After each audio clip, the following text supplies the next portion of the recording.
রাতে ঘর ঝাড়ু দিলে কি হয়, এমন প্রশ্ন আমাদের মধ্যে আছে না নাই? হযরত আলী রাদিয়াল্লাহু তাআলা আনহুর কাছে এক মহিলা এসে তিনি বললেন, আলী, আমার ঘরের মধ্যে আমার ছেলেরাও ইনকাম করে, আমার স্বামীও ইনকাম করে, কিন্তু আমাদের সংসার থেকে অভাব এবং অনটন কখনোই দূর হয়ে যায় না।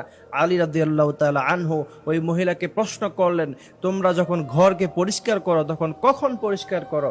মহিলা আলী রাদিয়াল্লাহু তাআলা আনহুর প্রশ্নের জবাবে মহিলা বলছেন, আমরা সাধারণত কখনো দিনে করি অথবা কখনো রাতে করি, তবে অধিকাংশ সময় আমাদের ঘর পরিষ্কার করা হয় রাতে, অর্থাৎ রাতের বেলা আমরা ঘরকে ঝাড়ু দেই এবং পরিষ্কার করি। তখন আলী রাদিয়াল্লাহু তাআলা আনহু ওই মহিলাকে বললেন, রাতের বেলায় ঘর ঝাড়ু দেওয়া তোমরা অফ করে দাও, তাহলে তোমাদের ঘরের মধ্যে আর কোনো অভাব থাকবে না, তোমাদের সংসারে কোনো অভাব থাকবে না। তার কারণটি কি? আলী রাদিয়াল্লাহু তাআলা আনহু এমনটি মহিলাকে কেন বললেন, সেটাও একটা প্রশ্ন আছে না নাই?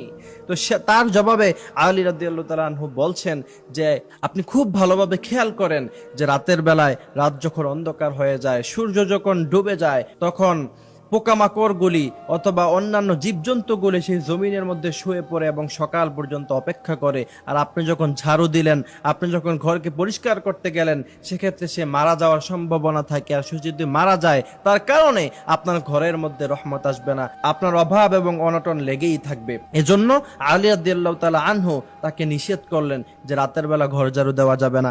এবং তারপরে আলী রাদিয়াল্লাহু তাআলা আনহু ওই মহিলাটাকে দুইটি উপদেশ দিলেন। তার মধ্য থেকে একটি উপদেশ হলো, সবসময় সাদাকা করবা। তোমার কাছে টাকা কম থাকুক তখনও সাদাকা করো। 10 টাকার আপনার ক্ষমতা আছে, সেটাও আপনি সাদাকা করেন।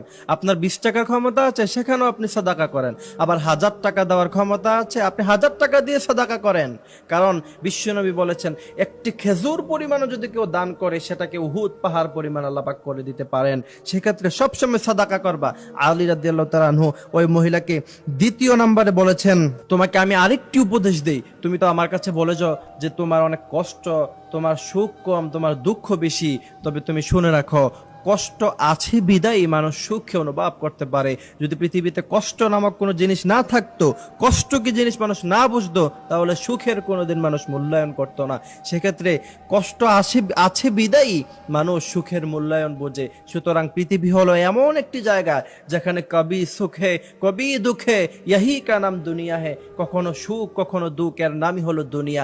আপনি সব সময় সুখী থাকতে পারবেন না। সকালবেলা আপনি সুখী, বিকেলবেলা আবার আপনার মধ্যে দুঃখ আসবে।